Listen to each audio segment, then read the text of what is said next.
Lou on my side. We are ready to take on the next dungeon that is available here in Endwalker. Our first epilogue dungeon, Alzadaal's Legacy. Since the days of old, the imagination of the Thavnarian people has been captured by a persistent legend. The promise that somewhere beneath the shimmering expanse of the bounty lies hidden the treasure vault of Alzadaal III. Yet how one might claim the fabled satrap's hoard where so many other reckless souls have tried and fallen? Will Estenian's dubious map lead you true to the rumored isle and its smoldering ruins? Whatever peril awaits ahead, it is certain to be an adventure. It certainly will. An adventure that you have to be at least item level 560 to participate in. And so, in we go, into the mist. As myself as well as Lou and two others are assessing the map that was given to us. And as it turns out, the fancy sigil does work. And as it turns out, this place is like a combination of Vanaspati and Hullbreaker Isle.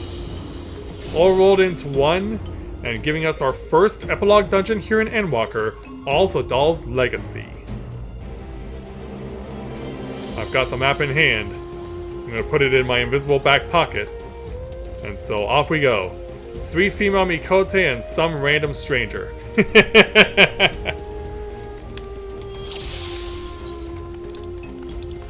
And since we were given some baked alien soup, it would be a shame not to use it.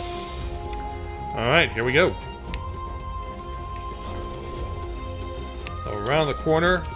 So one thing I'll immediately see as I use the jumping ability is that the way that the hotbar is set up now for Dragoon, when you use jump and you're at a high enough level, it immediately changes to Mirage Dive. So you don't need a separate bar, you don't need a separate button on your HUD to use the Mirage Dive ability. It now just transitions immediately. That's very useful. I like the fact that they changed that the way they did. Just as long as I don't get caught off guard by errant AoE. Yeah, as long as that doesn't happen, I think we'll be fine.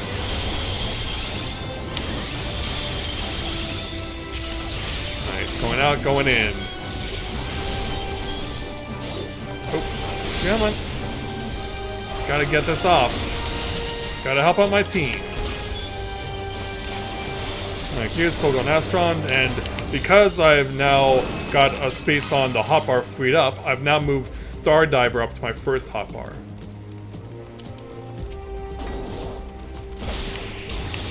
Okay, bring everything over, and we'll see ourselves heading on to our next destination. Oh! Was not the plan, but I better get this off now, while I still have it.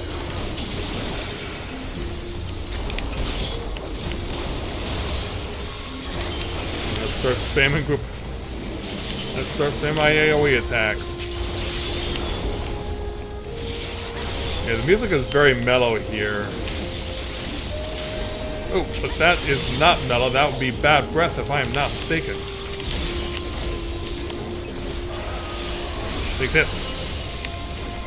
Jeez, the tank is really getting pushed here.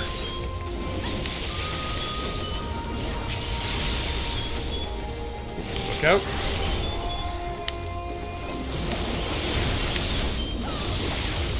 There we go. Almost to the end of this.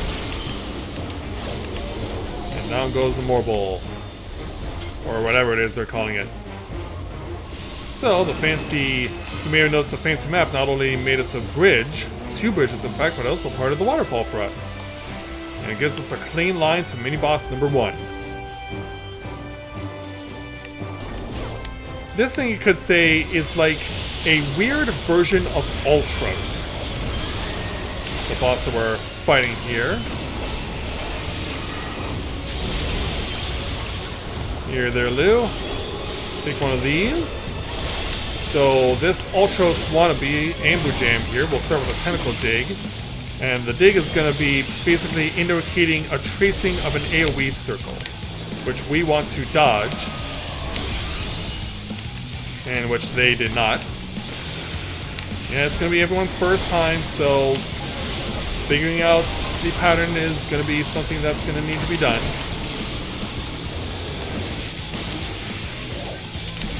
So now it's going to be not just one, but two of the tentacles being used. And we really got to be careful in figuring out which way the pattern is going to go and hope that if we have to take a hit, it'll be from just one and not two.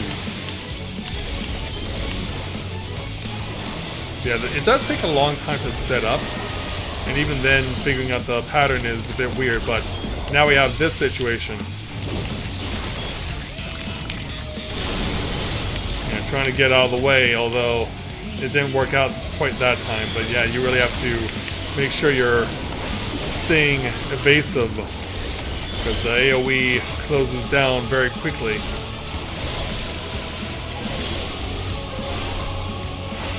Load up again.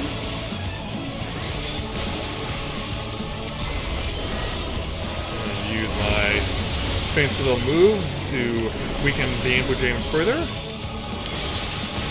Alright, here he goes for another tentacle dig. And we got one going there. We got another going here. Oh geez, yeah, I was like, I'm gonna get hit again. It is not an easy thing to dodge. Hey, that's why this is a level 90 epilogue dungeon. It's supposed to be a tough challenge, and that's exactly what's going on here.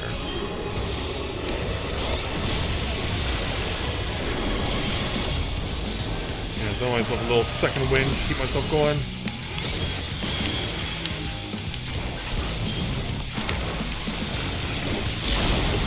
Did I escape in time? I did.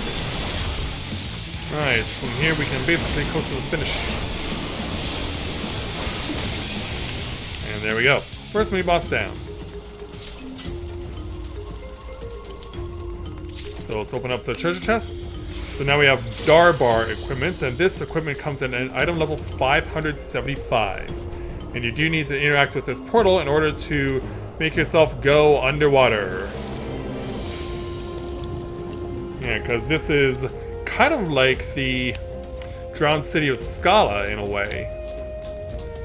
So yeah, we got elements of On a Spot, we've got elements of Hullbreak Corral, and we've got elements of Drowned City of Scala too. So onward we go to greater danger. Someone's helping us out by picking up the treasure chest so that I don't have to. Pushing a little further, but we want to target this thing. Because this thing is going to continuously summon reinforcements until we shut it down. Yeah, you see it casting for reinforcements here. So priority has to be put on this side.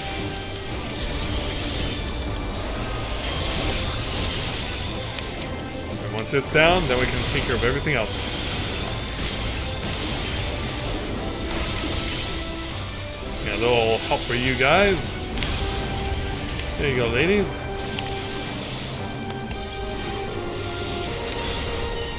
Yeah, just come all down and we'll be free to move on. Oh no! Oh, I had this happen earlier today too.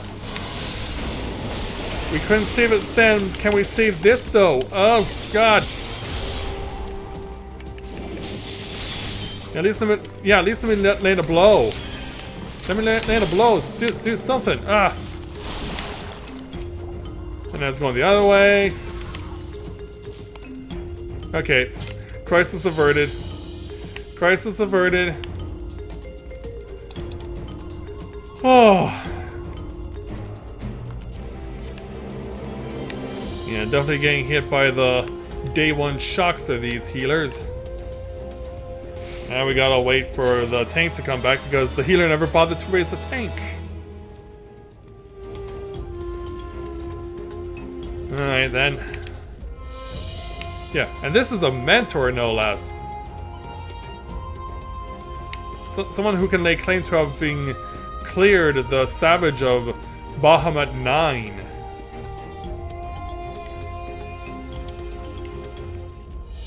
I was like, surely it's not that far of a run. Yeah, come on there, tank, we need you.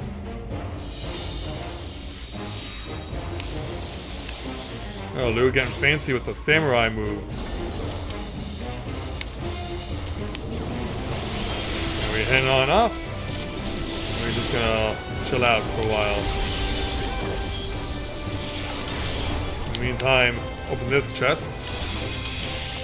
And I think the tank may be reluctant to advance because of the fact that there's another one of those enemy spawners just beyond. And I was kind of forced to burn there.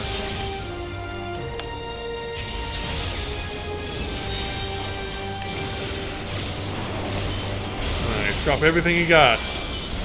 Drop everything you got.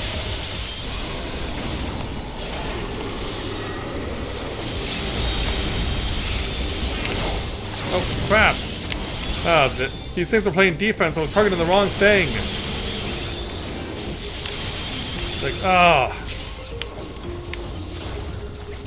Yeah, that was unfortunate.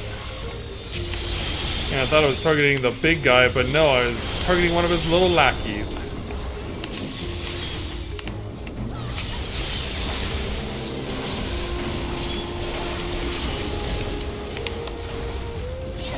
Now for the rest of you, including something known as Alzadaal the 14th. That's a lot of Alzadaals. Get that through you. Yeah, I would hate to burn this, but I kind of need to because we need to move on here. So this is a boss that we're coming up to. There's one of those brand new fangled spatial awareness bosses, the Armored Chariots. Even though it does not look at all like a chariot like you would see in a movie like Ben-Hur. The good Ben-Hur, not the bad Ben-Hur.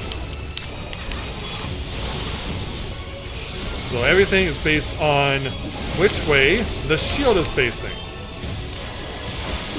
Because if you're not where the shield is facing, then you're going to see this happen.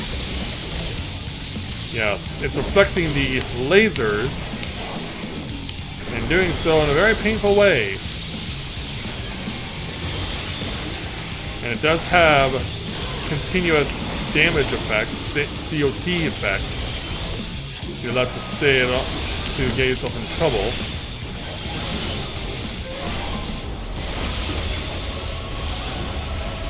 We'll put down Gears, Kogo, Nastron, Stardiver, and anything else I can think of. Now we gotta deal with fancy moves again. This time we gotta deal with a little twist. This is a twist. Yeah, with the extra reflectors, they now have more moves at their disposal.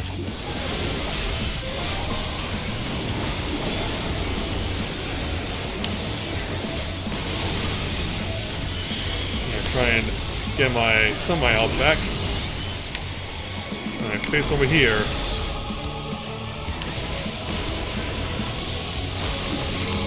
Now we have... Oh, please don't. Please don't. Thankfully here I have a little space, but I still died. Yeah, I still died somehow. I don't know what caused it, but I'm dead.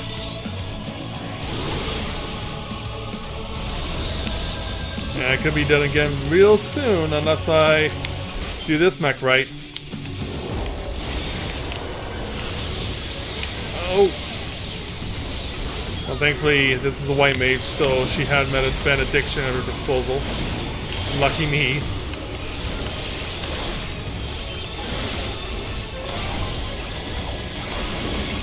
Yeah, let's load up as much as we can.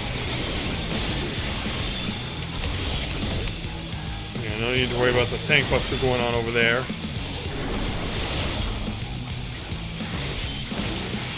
Alright, got it down to 20. Once it's ready to launch here. Alright, it's this move again.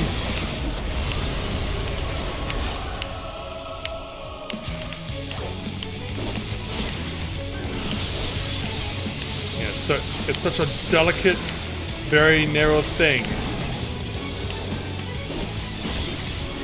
You're basically threading the eye of the needle, trying to make sure you're standing in the right spot to keep yourself safe. I'm gonna hold off on using Battle Litany until we get to the next mini-boss, because we're pretty much done. Alright, on we go. And more gear for me, thank you. I'm getting lucky with the drops here tonight. I don't need the maiming and slaying gear, but I'll definitely take it. So yeah, we have now made it into the treasure room. We made it to the treasure room, and as you'll notice, unlike Drowned City of Scala, this thing is much bigger. Yeah, there's far more treasure here in this place than there was ever in Drowned City of Scala. No doubt Theodoric would have been jealous if he saw treasure like this.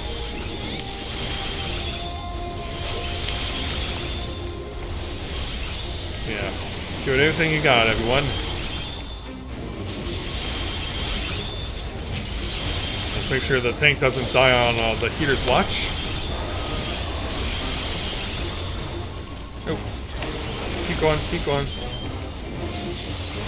Yeah, pierce our way through. Yeah, that makes life so much easier.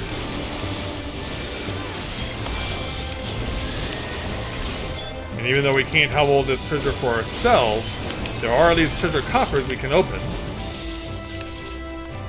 Yeah, it's too bad we can't have this all to ourselves.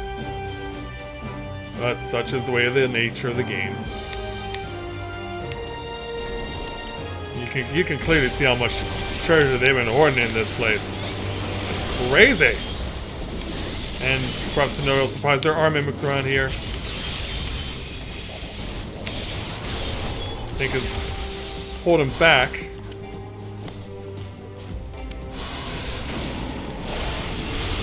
Launch ourselves where we need to go. Start group attacking. Keep it up, keep it going. We'll take them out. All of them. Slow them down a little while we're at it.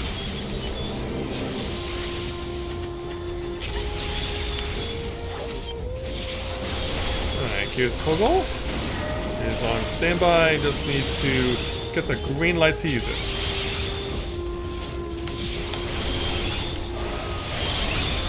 And that'll be right now.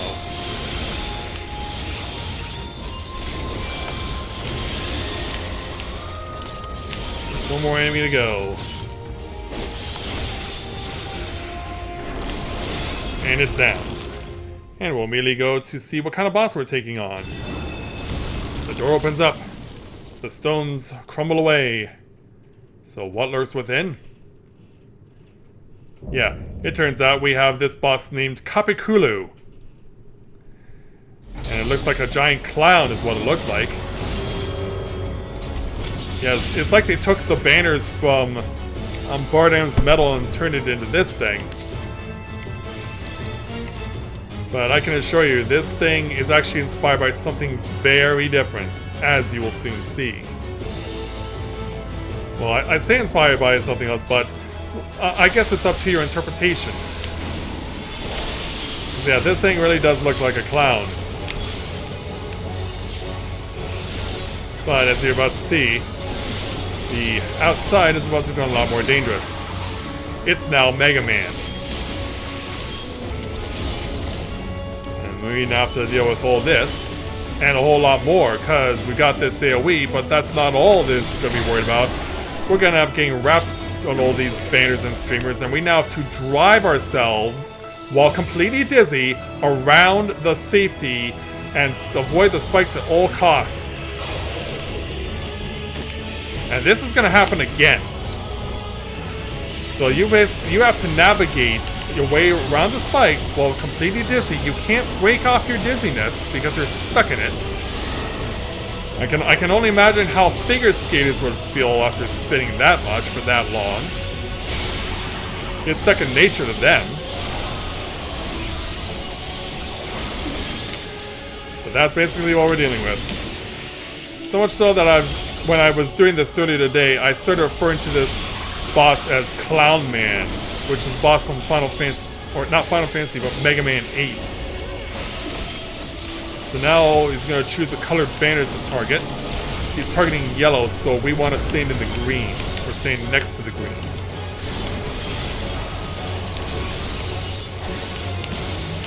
Now we got a stack mech to deal with. Oh jeez. Yeah, New barely hanging on.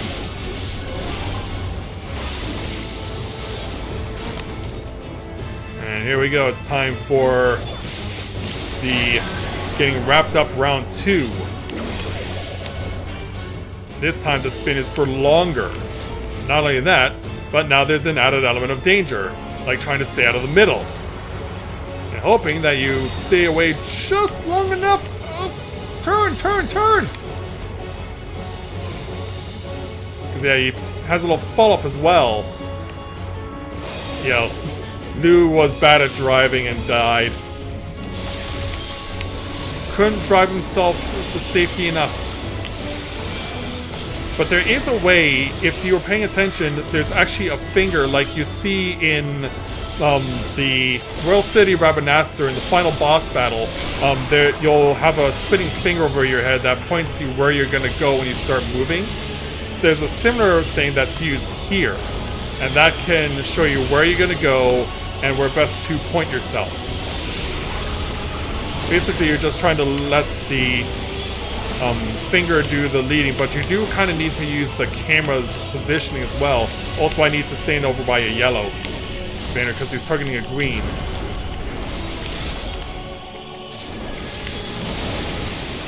Okay, double limit break is now available. Might as well use it. Better late than never.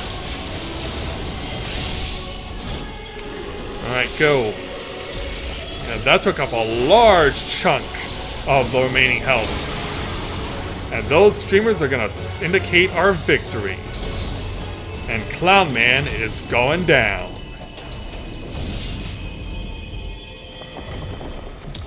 Later, Clown Man. See you in my dreams.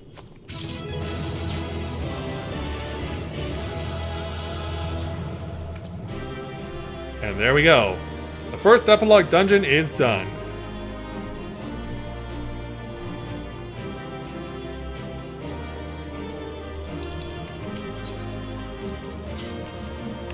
And there we go. That's how crazy this place is.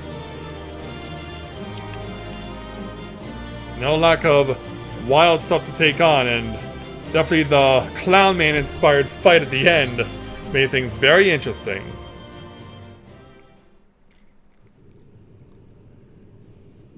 And so, after our victory, what do we got else to see here? Well, in addition to all the treasure, we have this thing. There are a whole bunch of streamers on it. What have we here? Shall we find out? 'Tis not unlike a Harnish alchemical furnace in design. Well, there is one way we might find out. Yeah. So as we approach... Stop! You mustn't touch it. Uh-oh. Looks like we've upset someone. Appears that Varshan, aka Vitra, followed us here. Vritra! Oh, my apologies. Should I continue calling you Varshan? You may address me as you wish. My nature is no longer a secret. Still, this is not a setting I imagined for our union. Surely you've not entered these ruins as common looters. Well, that's kind of why we're We here. could deny your accusations, but I fear you're not far from the truth. Yeah. Great Vritra, might we beseech thee to explain the nature of this strange contrivance? Or is it too point of a secret to know about? It's gotta give It it was some thought. crafted by our alchemists at my behest, for the purpose of sealing something away. What would that be? I wasn't gonna touch it, but you know it's still. But yeah. Is it something good or is it something bad that's being sealed away?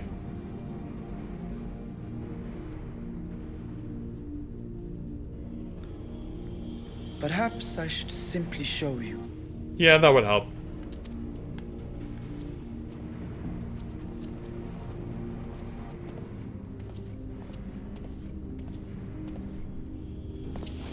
And so, do what you gotta do there, Varshan.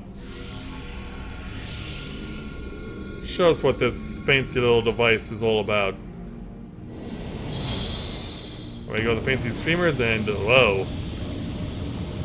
It's a pool of something. And there's something else, too. And it's vibrating. The look on our faces pretty much says it all. And Shoto seems completely undisturbed. In fact, she's even smirking about this. I have lifted the seal, if only for the moment, by an authority only I possess. A planar fissure? No, my friend. Small though it may be, this is a functioning gate into the void. Who am I? So this is what we stumbled upon, in addition to all that treasure? Yeah, definitely something we gotta think about here.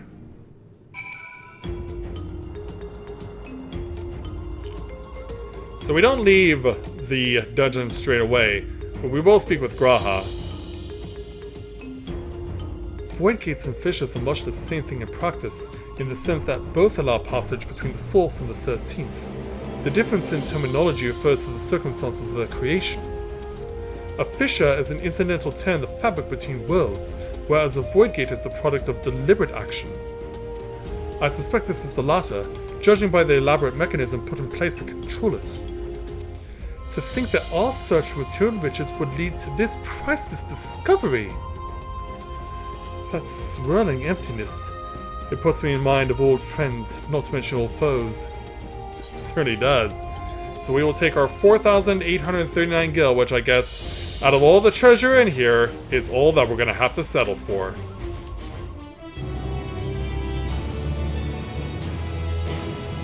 You may now enter Alzadaal's legacy with a party of NPC avatars.